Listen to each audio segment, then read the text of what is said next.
Bapak, Ibu, Saudara-saudari, selamat pagi. Kita berjumpa kembali dalam Renungan Harian Gereja Santo Yohanes Bosco. Hari ini hari Senin, dalam Pekan Prapaskah yang ketiga. Kita renungkan Injil Lukas bab 4, ayat 24 sampai 30. Silahkan Anda membaca dan melanjutkan video ini ketika selesai membacanya. Penolakan. Sepertinya kehidupan Yesus penuh berisi penolakan. Sejak dia masih kanak-kanak sudah dikejar-kejar, ditolak oleh penguasa Herodes, ditolak oleh mereka yang iri hati, dengki seperti penatua bangsa Israel, kaum Farisi dan ahli-ahli Taurat. Bahkan pada akhir hidupnya, Yesus pun ditolak oleh bangsanya sendiri. Dalam permenungan dari bacaan Injil hari ini, kita dihadirkan kisah Yesus yang ditolak oleh orang-orang sekampungnya di Nazaret. Yesus ditolak karena dia menyampaikan kebenaran. Awalnya dia mengungkit kisah pada zaman Elia, di mana Elia justru diutus bukan kepada bangsa Israel yang sedang mengalami bencana kelaparan, malah Elia diutus Yahweh kepada seorang janda di Sarfat, tanah Sidon, tanah kafir.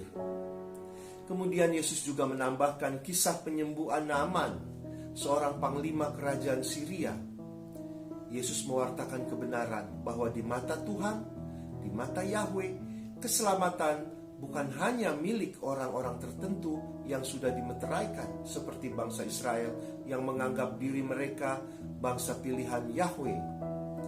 Keselamatan diberikan bagi mereka yang hidup percaya dan berserah pada Tuhan, seperti si janda dari Sarfat yang meskipun dalam situasi sulit, anaknya sakit dan kelaparan, dia sendiri juga sedang sangat membutuhkan, tetapi masih rela memberi kepada Nabi Elia yang sedang membutuhkan makanan.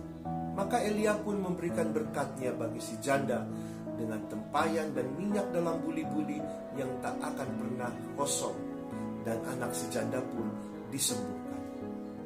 Keselamatan juga dialami Naaman, panglima kerajaan Syria yang dengan kerendahan hati mau mendengar apa yang diperintahkan Nabi Elia.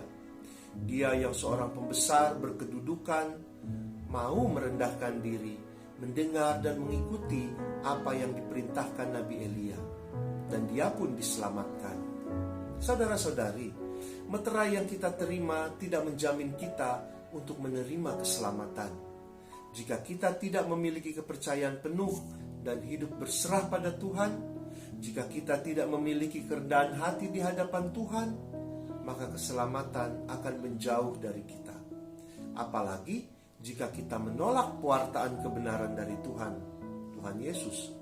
Semoga hidup kita tidak dipenuhi dengan penolakan-penolakan atas ajaran Yesus, melainkan penuh dengan kepercayaan, kerendahan hati, menerima dan mendengar sabda Tuhan, perintah Tuhan.